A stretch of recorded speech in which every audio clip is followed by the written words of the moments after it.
On va apporter maintenant des territoires de l'avenir. On va parler de recherche avec vous de Ledoux. Donc vous prenez un micro, ça va nous être utile. J'ai dit où vous travailliez tout à l'heure.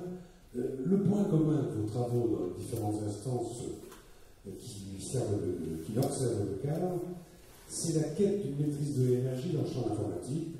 Alors, on l'a vu, la première vague d'assaut, ça a été, si je puis dire, le matériel et les infrastructures des centres de données. Maintenant, ce qu'on vise, c'est plus subtil, c'est les logiciels eux-mêmes, mais c'est encore plus compliqué que ça, on va le découvrir avec vous. Illustrez-nous donc un peu l'affaire. Il y a un exemple chez Facebook. Oui, tout à fait. Il est assez rigolant, il est assez emblématique. Il va bien nous introduire la question. Oui, donc ça, c'est un exemple bien connu, effectivement, qui a apparu, je pense, il y a déjà 3 ans. En fait, on peut se rendre compte qu'il y a un lien étroit, finalement, entre le logiciel et l'empreinte énergétique.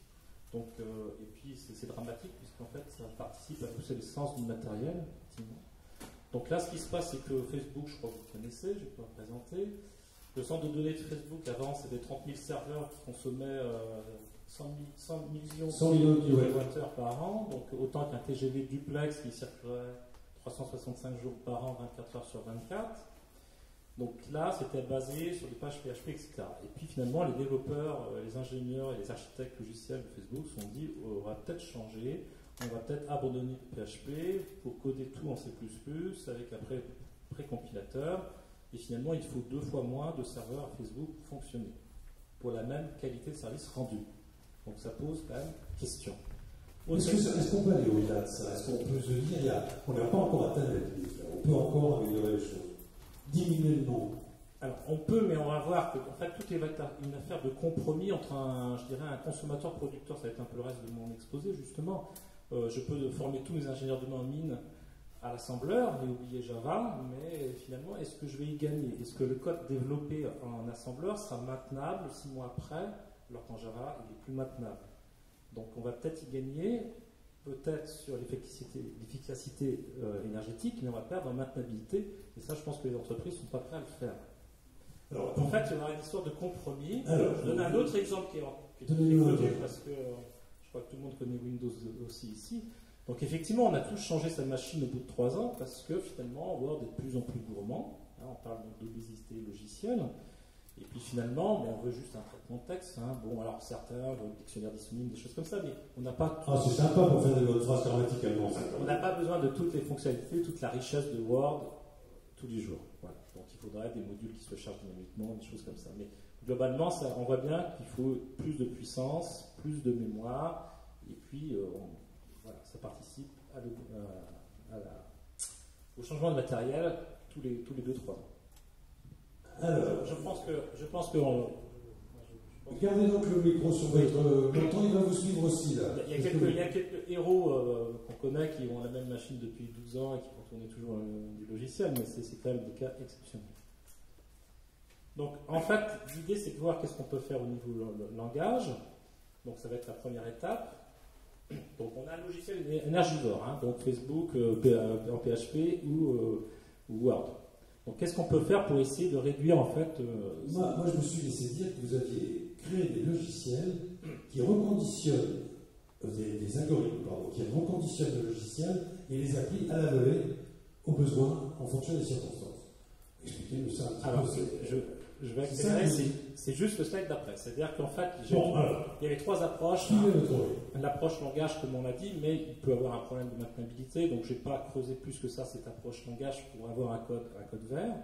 Donc, on peut avoir des approches qui ont fait leur preuve aussi plutôt architecturales. C'est-à-dire, qu'est-ce qu'on met sur le poste client, qu'est-ce qu'on met sur le poste serveur. Finalement, la somme des deux, donc ça, c'est un cas réel qui a été développé lors d'un concours il y a 2 ans. La somme des deux, finalement, était plus intéressante sur la petite figure de droite que sur celle de gauche. Donc, pour la même fonctionnalité rendue, la façon dont on mettait le curseur sur qu'est-ce qu'on met sur le serveur, qu'est-ce qu'on met sur le client, qu'est-ce qu'on met en mode partage sur le serveur, voilà. Il y a donc toute une réflexion qu'ont fait les systèmes distribués qui sont, je dirais, aujourd'hui... Et là où ça se complique, c'est que vous voulez faire les deux à la fois. Alors, moi, je vais faire un peu les deux à la fois. Et finalement... L'architecture plastique et le langage élastique. Alors voilà, comme en fait on fait partie d'une équipe de recherche qui travaille sur les composants logiciels, la programmation modulaire depuis un certain nombre d'années, donc ça fait à peu près 15 ans que je suis là-dedans, j'ai voulu en fait m'intéresser aux systèmes distribués qui sont up-to-date, qu'on appelle le cloud computing, on va dire, et des approches à base de composants logiciels. Donc je me suis rendu compte que finalement, quand moi j'achète un livre sur Fnac.com, je m'en fous d'avoir toutes les jaquettes des livres, puisque je sais à peu près ce que je veux, juste le titre, l'auteur me suffit. Donc pourquoi pas, en fait, par rapport aux composants logiciels qui créent l'application finale, désélectionner certains aspects à des moments donnés pour justement avoir un code plus Et il y a vous qui pouvez désélectionner, parce que les jaquettes, vous en avez rien à cirer. Alors, effectivement, effectivement, c'est peut-être, mais je pense que là, l'informatique a un grand retard. C'est-à-dire que demain, j'achète un téléphone, demain, je vais au restaurant, je sais que j'ai payé tel prix chez n'importe quel provider et je vais avoir tel service. Au restaurant, quand je vais aller en face, là, je paierai peut-être un peu cher, mais je mangerai bien. En informatique, bon, pour l'instant, on n'a pas cette notion de contrat de qualité de service ou service level agreement, mais on peut très bien avoir des préférences utilisateurs qui peuvent convenir. Moi, je peux. J'ai un compte Fnac.com, je mets mes préférences utilisateurs. C'est donc quelque chose qu'il faut incrémenter au départ. Oui, ou c'est votre usage qui va l'incrémenter aussi. Voilà, il peut y avoir des systèmes d'apprentissage tout à fait qui peuvent détecter tout ça. Bravo, il faut bien faire l'informatique. La solution qu'on propose, c'est un framework un peu complexe. Non, mais donc là, ça fait un peu peur. Je ne vais pas le commenter, bien sûr. Mais il a fait ses preuves. Il a donné une thèse qui a été soutenue il y a 3 mois. Et ça a permis aussi de créer une collaboration nouvelle avec Sigma Informatique. Je sais qu'il y en a qui sont dans la salle, sur une bourse financée par l'industrie qu'on appelle les bourses CIF. En fait, l'idée, c'est qu'on va moduler. CIF, c'est important. On fait un tout petit dégagement. C'est un contrat pour un doctorant qui est payé par une entreprise, voilà, et qui permet à cette entreprise de bénéficier du travail du doctorant et puis au labo de bénéficier d'un doctorat et d'une thèse. Exactement. Tout à fait. Donc là, l'idée, c'est que je m'intéresse aux architectures de type cloud. Et donc la partie ça, c'est assez modulaire. Hein, donc on peut changer, on peut switcher de composants. Et effectivement, c'est le côté, ce qu'on appelle context-aware en informatique, qui m'intéresse. C'est-à-dire qu'on va contextualiser grâce à on va contextualiser et on va être réactif grâce à des boucles de contrôle qui vont permettre, en fait... Alors, vos boucles de contrôle, elles ressemblent à des boîtes de sauvetage, d'ailleurs, de loin. Ouais, c'est très bien. C'est pas très bien vu, c'est vrai. Non, mais il y a des flèches de rotation, donc ça boucle. Donc, c'est des boucles de rétroaction qui vont observer le système, se rendre compte qu'il y a une charge importante qui arrive, et donc il faut sans doute demander une nouvelle machine virtuelle, hein, on en a parlé tout à l'heure, ou maintenant on ne veut pas demander une machine virtuelle, on préfère dégrader le composant, en fait, il va avoir une qualité de service un peu moindre, mais comme je disais tout à l'heure, enlever la jaquette. Voilà, tout à faire de compromis. Donc si ça c'est gravé dans le marbre dès le départ grâce à un service level agreement, il n'y a pas de problème. Et globalement, le système va mieux se comporter. Et ça revient un peu à ce qu'on dit tout à l'heure, c'est-à-dire mais pourquoi avoir allumé son PC toute la semaine, pourquoi pas l'écran le week-end, c'est un peu le même genre finalement. Oui, sauf que ça se programme là, le système de coupure de l'électricité, ça se programme et puis c'est rigide, c'est pas fluctuant, enfin très peu. Et ça c'est complètement souple. C'est je décide, il décide au fur et à mesure qu'il se passe des événements. Il y a forcément des politiques d'adaptation qui sont au départ initialisé, qu'on peut rajouter dynamiquement grâce à ce genre de système. Et là, derrière, on retrouve les langages, la plasticité des langages, qui vont des langages de reconfiguration, des langages de politique d'adaptation, des choses comme ça. Ça va être la fin de la thèse avec Sigma, justement. Donc l'objectif, là, à très court terme avec Sigma Informatique, c'est justement de faire 2 démonstrateurs dans le cadre de Nantes Capitale Verte. Donc une qui résiste en fait à une montée importante de la charge client, mais le postulat de départ, c'est qu'on ne veut pas acheter des nouvelles ressources chez Amazon.com, on ne veut pas démarrer une nouvelle machine physique ou virtuelle. Donc en fait, on va dégrader les services, on va mettre des services moins critiques quand la charge augmente pour justement garder en tant que fournisseur de services du style Fnac.com. C'est comme si Fnac.com ne louait pas des nouvelles machines chez Amazon EC2. Alors, je ne sais pas si tout le monde connaît Amazon EC2, on va faire l'hypothèse que oui. Oui, on fait l'hypothèse que oui, que des utilisateurs. Et l'autre point qui a intéressé pas mal aussi Sigma et qui est en fait presque notre use case dans la thèse de la personne qui a développé ce framework, c'est il y a une panne informatique, il y a une maintenabilité. Il y a des énergies renouvelables qui sont plus fluctuantes et donc le data center il passe de 10 machines, je prends un exemple, à 6 machines. Qu'est-ce qui se passe à ce moment-là? les fournisseurs, enfin les clients qui sont les clients finaux, ils peuvent être impactés par ça. Et justement, on passe dynamiquement sur des ressources, des services moins critiques ou des services un peu finalement, tout le monde est content plutôt qu'avoir une panne générale, comme il s'est passé par exemple quand il a neigé au niveau de la Seine-Méthane il y a 6 mois. Plus personne ne pouvait savoir si le bus fonctionnait parce qu'effectivement, le site de la Seine-Méthane donne trop de choses, mais n'est pas capable de se dégrader dynamiquement quand justement il y a une montée en charge qui n'était pas prévue. Alors, ça, il y a des data centers qui, au contraire, ce que vous avez mis au point, là, vous allez d'abord en faire des démonstrateurs, qui vont travailler en combinaison. Vous allez montrer à qui, vous allez essayer de le proposer à qui va pouvoir l'absorber. Et quand est-ce que ça va arriver jusqu'à l'utilisateur final éventuellement avec son système, soit d'implémentation d'un masque initial. Moi, mes habitudes, c'est ça, les jaquettes de livres, ça ne m'intéresse pas, ou c'est ma façon d'utiliser ma machine qui va le dicter à quelqu'un. Alors, à qui allez-vous proposer En fait, là, il y a eu un proof concept donc, avec le doctorant sur un réseau informatique connu en France qui géré par l'INRIA qui s'appelle CRIT 5000. Et donc là, avec Simon, on va faire des vrais démonstrateurs au sein de l'entreprise. Et après, ça sera avec eux qu'on verra quels clients potentiels pourraient être intéressés par ce genre de technologie. A priori, des gens qui ont des gros sites marchands extrêmement sollicités. Alors, il y a les sites marchands, c'est sûr. Il y a les sites marchands, bon, ça c'est sûr, mais aussi des sites de transport qui vont proposer des cartes qui sont coûteuses, qui vont faire des calculs d'itinéraires qui peuvent être coûteux. Donc, on peut imaginer des calculs d'itinéraires moins performants que d'autres. Et bon. Après, c'est pour ça que d'abord, pas aller trop vite. Il faut voir d'abord si le proof concept scientifique marche au sein de l'entreprise, et après on verra, parce qu'il y a les datas sur le réseau, il y a des datas sur le centre de données, il y a des datas qui sont pré-calculées apparemment. Pourquoi Google Maps répond en 2 secondes, tout est déjà pré-calculé, et après c'est de l'indexation dans les bases de données, donc c'est pas de la magie en fait. Donc tout ça, voilà, ça va faire partie du contexte. Et il est plus économe parce qu'il est bien programmé, Google Maps. Ah oui, c'est sûr qu'il y a des choses qui sont bien faites là. Faites. Alors ça c'est un point d'étape de vos travaux, mais peut-être voulez-vous nous en dire Non, mais ça c'est un peu le but ultime, c'est-à-dire de proposer, alors donc les fameux services agrémentes vont un peu diriger la façon dont l'élasticité va se gérer en fait au sein du cloud computing. Donc on peut imaginer, voilà, il y a 4 types de services, best effort, service goal, low cost, service modéré, et qui vont justement chacun avoir des politiques différentes. Et nous, on a toutes les API qui sont en place, des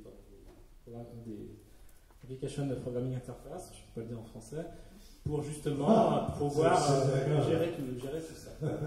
Donc ce sont des avatars de votre système exposés, avec une orientation plutôt architecturale, on va dire, ou une orientation plutôt langagière. Voilà.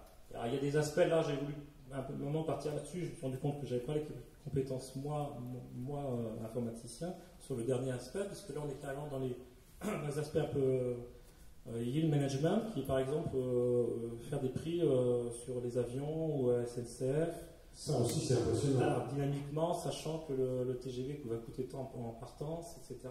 Donc comment on fait?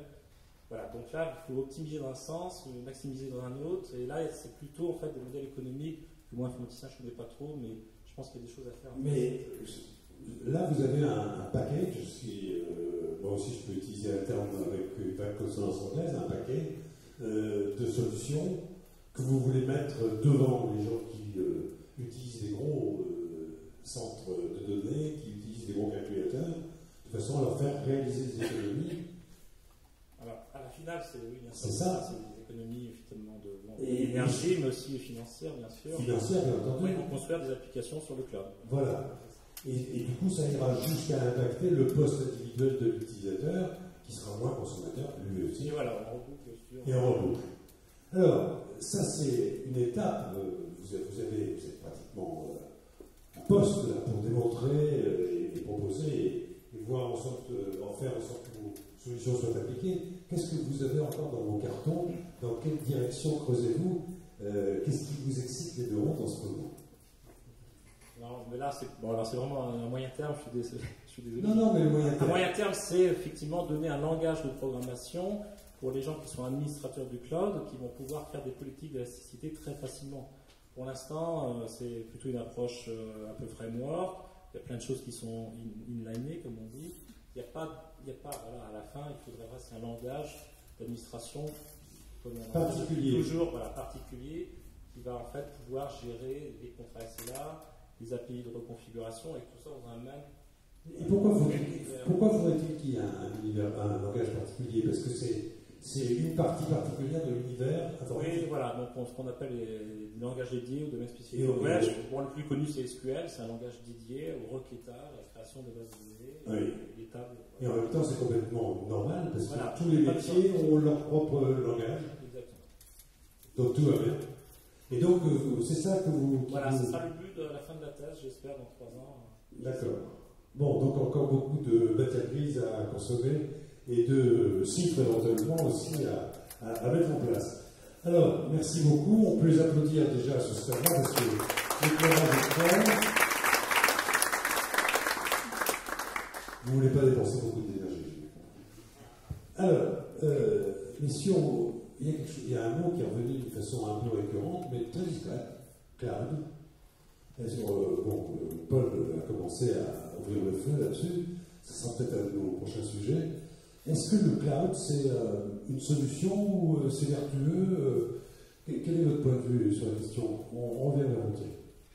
Alors, je vais juste poursuivre ce qu'a dit Thomas. Moi, je vois une application très intéressante. Déjà, le concept de Thomas nous apprend à vivre dans un monde qui est fini finalement de ressources. C'est-à-dire qu'aujourd'hui, on a l'impression que tout est extensible à l'infini, qu'on vit dans un monde infini, et on nous apprend finalement des choses qui sont... c'est open bar tout le temps. Le cloud, c'est un petit peu ça aujourd'hui. La puissance, elle est là, utilisez-la, toujours plus d'espace, allez-y. Et en fait, c'est pas le cas. Donc, je dirais que le projet de Thomas s'inscrit dans une logique, quelque part, où la ressource va devenir plus rare. On va avoir des difficultés d'implanter des data centers sur le territoire. On sait que l'énergie, il va falloir la produire, on va avoir des difficultés de production, de transport de cette énergie. Donc là, on est dans une vraie problématique où l'informatique peut finalement s'adapter aux problématiques de demain.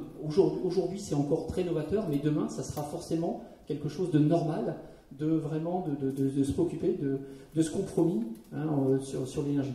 Et puis, moi, je vois une application, on parlait souvent avec Thomas de voir, par exemple, le modèle publicitaire. Aujourd'hui, on a des modèles publicitaires, on a des très belles vidéos, des animations flash, etc., très jolies, très sympas pour mettre en valeur un produit, mais également très consommatrices. Et bien effectivement, ici, on peut se dire qu'à un moment donné, le message publicitaire, sans nuire à son slogan, à son efficacité, on peut imaginer la dégrader progressivement en fonction du niveau de service qu'on peut rendre, de le dégrader de la vidéo à l'image et pourquoi pas au texte, en expliquant pourquoi on l'a dégradé aussi, en disant ce message était dégradé volontairement pour des raisons finalement, on va dire, énergétiques et écologiques. Donc si on vous écoute en première instance, le cloud, c'est danger, parce que danger, vertige, on risque de concevoir que, allons-y, c'est open source et open ressource, alors que c'est open source mais close open source. Alors, c'est un peu le monde infini et c'est l'effet rebond, c'est-à-dire c'est pas possible.